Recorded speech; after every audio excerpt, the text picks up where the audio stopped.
Bismillahirrahmanirrahim. Assalamualaikum warahmatullahi wabarakatuh. Alhamdulillah, alhamdulillahilladzi ja'ala siyami syahri ramadhana min arkanil islam. Asyhadu an la ilaha illallah wahdahu la syarikalah wa asyhadu anna Muhammadan abduhu wa rasuluhu la nabiyya wa la rasula ba'dah. Allahumma salli ala Muhammad wa ala alihi wa ashabihi ajma'in, amma ba'd. Fa ya ibadallah, usini wa iyyakum bittaqwallah faqad fazal muttaqun.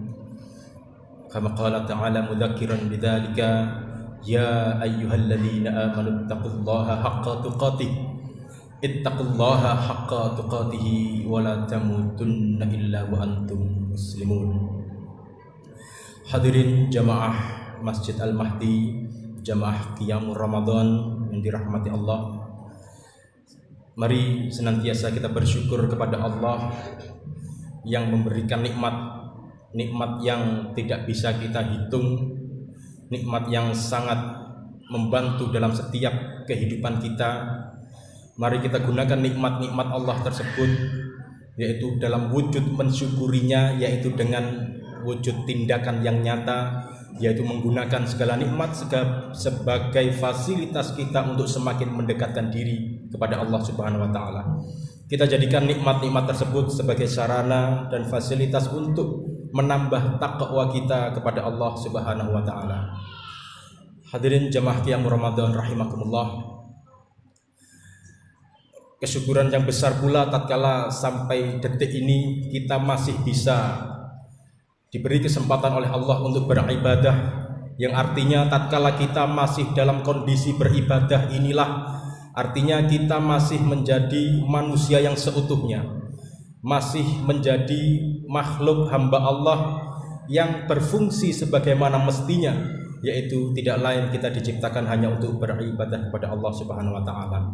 Maka sungguh tatkala manusia itu tidak lagi dalam keadaan ibadah, berarti dia sudah tidak menjadi manusia yang sejati, tidak berfungsi sebagaimana fungsi dia diciptakan.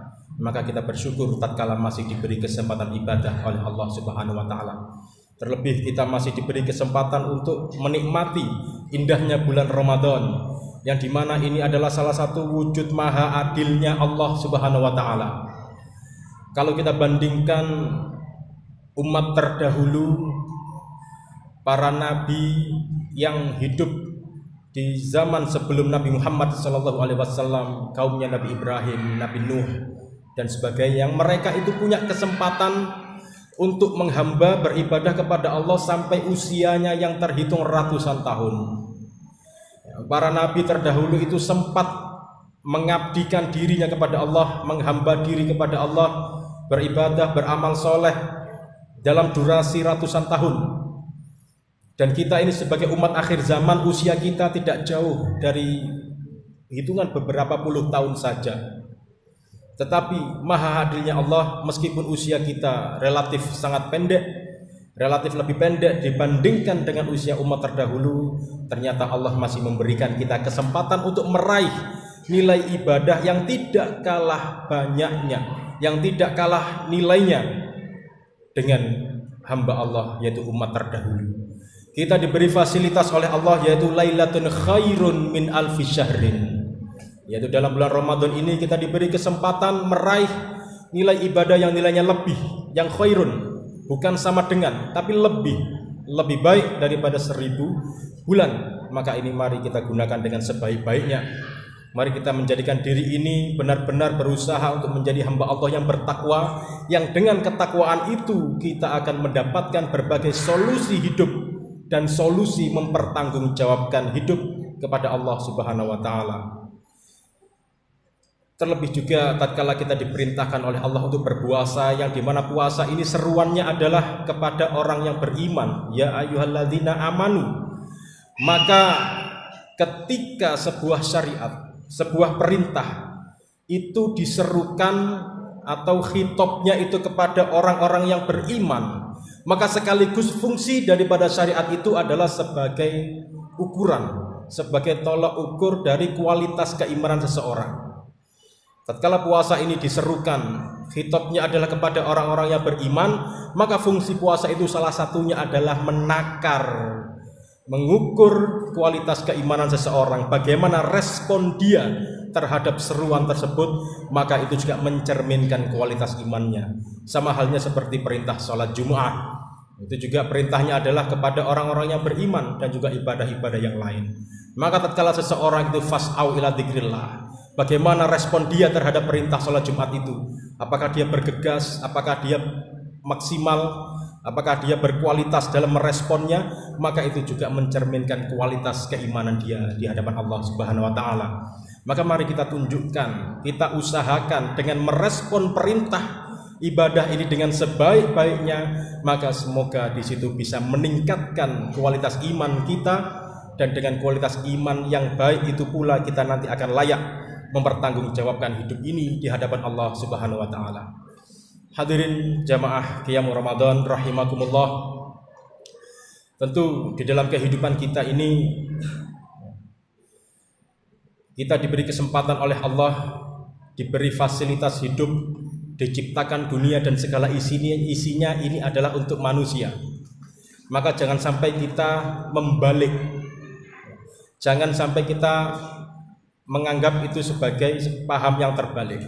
Dunia dan segala isinya ini memang diciptakan untuk manusia, diciptakan untuk kita, tapi kita hidup di dunia ini bukan diciptakan untuk dunia, tapi kita diciptakan untuk meraih, yaitu kebaikan, meraih yang namanya fasilitas kehidupan, yaitu negeri akhirat yang harus kita perjuangkan nantinya. Maka dengan menjalankan amanah kita hidup di dunia yang diberi fasilitas berbagai macam oleh Allah Subhanahu wa taala ini, maka kita pun juga harus memposisikan bahwasanya dunia ini adalah benar-benar sebagai fasilitas penunjang hidup kita, yaitu supaya kita lebih maksimal dalam beribadah kepada Allah Subhanahu wa taala. Hadirin jamaah yang Ramadan rahimakumullah. Maka tatkala kita menyukai atau mencintai sesuatu yang ada di dunia ini, juga kita tidak boleh terlalu berlebihan. Seseorang yang mencintai sesuatu di dunia, baik itu makhluk atau apapun itu, maka kadar kecintaannya itu juga berbanding lurus dengan keadaan dia ketika ditinggalkan oleh hal-hal yang dia cintai tersebut. Seseorang yang mencintai seseorang, mencintai sesuatu, mencintai apapun makhluk di dunia ini, sedalam kita mencintai sesuatu itu, berarti kita juga berpotensi untuk menggali luka yang dalam kehidupan kita tatkala kita ditinggalkan oleh sesuatu yang kita cintai tersebut. Semakin dalam seseorang mencintai sesuatu, maka ketika dia terluka pun juga semakin dalam. Karena segala sesuatu yang diciptakan oleh Allah di dunia ini adalah ditakdirkan menjadi sesuatu yang fana. Kullu man 'alaiha fan. Semua adalah sesuatu yang fana. Wa yabqa wajhu rabbika dzul jalali wal ikram. Yang bakok, yang abadi, yang tetap kekal itu hanya zat Rabb kita, yaitu Allah Subhanahu wa taala, yang dimana Allah adalah zat yang mempunyai kebesaran, kemuliaan. Maka kita harus sadar, segala sesuatu yang kita cintai di dunia ini itu mengandung dua kemungkinan, imma antat rukuka au imma antat rukaha. Nikmat di dunia yang kita cintai ini, kita mencintai pasangan kita karena itu adalah nikmat dari Allah. Kita mencintai harta kita, rumah kita, mencintai anak-anak kita, saudara kita, kawan-kawan kita. Semua yang kita cintai itu ada dua kemungkinan, imma antat rukaka, entah itu nanti yang kita cintai itu akan meninggalkan, apakah dia akan meninggalkanmu, au imma antat rukaha, atau bahkan engkau sendiri yang akan meninggalkan nikmat tersebut. Tinggal dua pilihan. Maka tatkala kita mencintai apapun, apa yang kita cintai itu ada dua konsekuensi. Pasangan hidup yang kita cintai dua kemungkinan. Apakah kita yang akan meninggalkan dia atau dia yang akan meninggalkan kita? Maka tatkala kita mencintai sesuatu, harus kita bangun cinta itu adalah benar-benar karena Allah Subhanahu wa taala. Janganlah kita menjerumuskan diri kita itu ke dalam luka yang dalam hanya gara-gara kita mencintai sesuatu itu terlalu dalam. Ketika kita mencintai sesuatu itu berlebihan, kalau sesuatu itu dicabut dari kita oleh Allah Subhanahu wa taala, diambil, maka sama saja kita sendiri yang menggali luka yang dalam hati kita karena kita terlalu berlebihan mencintai sesuatu itu. Karena apa yang kita cintai itu tidak lain mengandung dua kemungkinan, yaitu tidak ada yang abadi, semuanya adalah fana, suatu saat akan diambil oleh yang maha berkuasa. Dalam hal ini Rasulullah Shallallahu Alaihi Wasallam pernah memberi nasihat. An Abi Hurairah yaqulu, sami'tu Rasulullah Shallallahu Alaihi Wasallam yaqul, ala inna dunya mal'unatun mal'unun ma fiha illa dzikrullah wa ma walah wa alimun au muta'allimun, rawahu at-Tirmidzi. Dari Abi Hurairah radhiyallahu an, aku mendengar Rasulullah sallallahu alaihi wasallam bersabda, ketahuilah sungguh dunia itu terlaknat dan termasuk apa saja yang ada di dalamnya, kecuali bagi orang yang senantiasa zikrullah, zikir kepada Allah dan memiliki loyalitas kepadanya, serta orang yang alim dan para penuntut ilmu. Maka mal'unah, terlaknat, yang dimaksud mal'unah atau terlaknat itu adalah at-tardu wal ibadu minal khair, yaitu sesuatu yang dijauhkan dari kebaikan itu adalah terlaknat. Maka tidak layak bagi kita untuk mencintai segala sesuatu yang duniawi ini secara berlebihan, karena semuanya itu tidak ada yang abadi, semuanya itu ditakdirkan oleh Allah fana. Dan ketika kita berlebihan mencintai itu, dunia itu hanyalah sesuatu yang mal'unah dan segala isinya adalah sesuatu yang terlaknat, kecuali yang mengandung di dalamnya adalah zikrullah. Zikrullah, ingat kepada Allah. Ingat yang bagaimana? Seseorang yang ingat kepada Allah itu nanti akan muncul sebuah akibat dari zikir itu. Orang yang zikrullah, maka dia akan muncul motivasi dalam dirinya untuk meningkatkan ibadah. Maka kalau kita itu sudah bertahun-tahun melakukan zikir, ya, katakanlah sholat Jumat itu kan perintahnya fas'au ila zikrillah, maka kaum laki-laki sudah berapa ribu kali Jumat dilakukan, zikrillah sudah beribu-ribu kali. Apakah dari zikrillah itu semakin meningkatkan motivasi ibadah atau sama saja, atau bahkan tidak sama sekali, naudzubillah? Maka semoga setiap amalan zikir yang kita lakukan itu adalah zikir yang benar-benar mengingat Allah dan menimbulkan motivasi untuk meningkatkan ibadah. Maka dalam hal ini Rasul juga pernah mengingatkan, an Abi Hurairah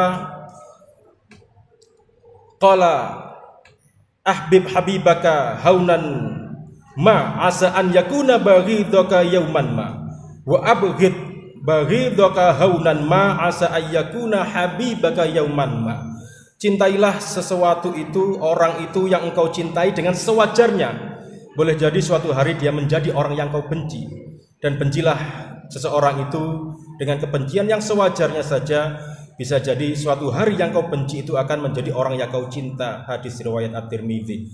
Maka kuncinya kita mencintai apapun di situ, maka cintailah selama yang kita cintai itu kita yakini bahwasanya apa yang kita cintai itu adalah sesuatu yang bisa mendulang pahala, yang bisa menjadi pendorong kita mendapatkan pahala dari Allah Subhanahu wa taala. Kita mensikapi segala sesuatu yang ada di dunia dengan sikap ibadah, dengan sikap yang bisa menghasilkan amalan-amalan soleh yang tentunya itu menjadi sebab ridhonya Allah kepada kita.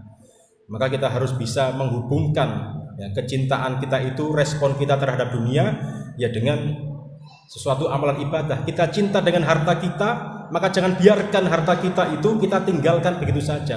Kita cinta harta kita, jangan sampai harta kita menjadi sesuatu yang fana. Kalau istilah orang Jawa kadang menyatakan kekayaan dunia, donya gak digawa mati. Tapi kalau kita cinta dengan harta kita, jangan sampai harta kita itu gak digawa mati. Harus kita bawa mati, yaitu kita infakkan di jalan Allah. Kita cinta keluarga kita, Jangan sampai keluarga kita menjadi faktor yang menjegal kita dari ridhonya Allah. Kita jadikan apa yang kita cintai, keluarga, anak, istri, dan sebagainya, itu sebagai faktor yang menunjang kita untuk mendapatkan ridhonya Allah Subhanahu wa Ta'ala. Maka mencintai sesuatu dan mencintai siapapun di dunia ini harus mengandung yang namanya hubungan cinta yang segitiga. Nah, ini agak aneh. Cinta itu harus segitiga. Nah, kita mencintai istri, suami mencintai istri, istri mencintai suami, harus cinta yang segitiga. Jangan dibayangkan harus ada orang ketiga, boten. Yang dimaksud segitiga adalah ketika segitiga itu salah satu sudut puncak tertingginya yaitu di atas, kita taruhlah sudut yang di atas itu adalah menuju Allah Subhanahu wa Ta'ala. Kalau seseorang itu terjalin hubungan horizontal, yang satu mencintai yang satunya lagi, lalu kita taruh yang di atas ini adalah Allah Subhanahu wa Ta'ala. Tatkala dua insan ini saling mengejar cintanya, kedekatannya kepada Allah, maka hubungan keduanya juga akan semakin dekat. Semakin mendekati sudut yang atas ini, maka kedekatan antar keduanya itu juga akan semakin dekat. Maka kalau seseorang itu saling mencintai tapi pergerakannya tidak menuju kepada titik yang namanya menghamba beribadah kepada Allah Subhanahu wa Ta'ala, ya maka dia akan semakin jauh. Ya, maka cara mencintai maupun salah. Maka mencintai itu harus mengandung, harus terbentuk sebuah formasi segitiga. Cinta terhadap harta, maka harta itu juga harus kita hubungkan dengan titik, yaitu menuju ridhonya Allah Subhanahu wa Ta'ala. Cinta dengan anak, maka antara orang tua dan anak harus menuju pada satu titik, yaitu titik menghamba beribadah kepada Allah. Maka tatkala sama-sama orang yang saling mencintai itu menuju yang namanya titik ridhonya Allah Subhanahu wa Ta'ala, maka keduanya pun akan semakin dekat. Semakin dekat dengan Allah, maka kedua orang yang mencintai, yang meniti jalan menuju Allah, antar keduanya juga akan semakin dekat dan semakin cinta. Dan cinta yang dibangun itu adalah cinta yang bisa menjadikannya beramal soleh dan menuju kepada surganya Allah Subhanahu wa Ta'ala, bukan cinta yang berpotensi untuk menggali luka yang dalam. Maka ada istilah duka sedalam cinta atau cinta sedalam luka dan sebagainya. Itu hanya gara-gara seseorang terlalu mencintai sesuatu yang bersifat fana sehingga dia tidak siap untuk menghadapi ketika apa yang dia cintai itu diambil oleh Allah Subhanahu wa Ta'ala, atau dia meninggalkan apa yang dia cintai. Maka hadirin rahimakumullah, maka dalam mensikapi apapun yang ada di dunia ini, seluruh apa yang ada di sekitar kita, seluruh apa yang diberikan oleh Allah kepada kita berupa fasilitas hidup, kita gunakan semuanya itu untuk menuju satu titik, yaitu penghambaan diri kepada Allah Subhanahu wa Ta'ala. Kita punya keluarga, punya istri, punya anak, ya, punya cucu, kita jadikan semuanya itu adalah unsur yang bisa mengangkat derajat kita, yaitu ridhonya Allah Subhanahu wa Ta'ala. Kita punya harta, kita jadikan harta itu sebagai sarana untuk menghamba kepada Allah. Kita punya rumah, kendaraan, dan lain sebagainya, kita gunakan semuanya. Dan bahkan profesi, jabatan yang kita miliki itu juga hendaknya kita gunakan untuk menuju satu titik, yaitu penghambaan kepada Allah Subhanahu wa Ta'ala, menggapai ridhonya Allah Subhanahu wa Ta'ala. Aqulu qouli hadza astaghfirullah li wa lakum. Sekian sedikit yang bisa kita jadikan bahan renungan. Semoga Ramadan kita, qiyamul Ramadan pada malam ini, puasa yang baru saja kita tuntaskan itu adalah puasa yang terbaik. Salat yang baru saja kita tegakkan ini adalah salat yang terbaik yang bisa menolong kehidupan kita di akhirat nanti. Maka tatkala merespon perintah Allah, merespon seruan salat dan ibadah yang lain, jangan pernah menganggap itu hanya sebagai sekedar kewajiban, maka akan terasa berat. Kita anggap semua peluang untuk beribadah itu adalah sebagai peluang, itu adalah kesempatan. Ketika kita masih diberi kesempatan datang ke masjid, mohon kepada Allah semoga duduknya kita di masjid ini, sholatnya kita di masjid saat ini adalah sholat yang terbaik, sujud yang terbaik yang bisa menjadi syafaat di akhirat nanti. Assalamualaikum warahmatullahi wabarakatuh.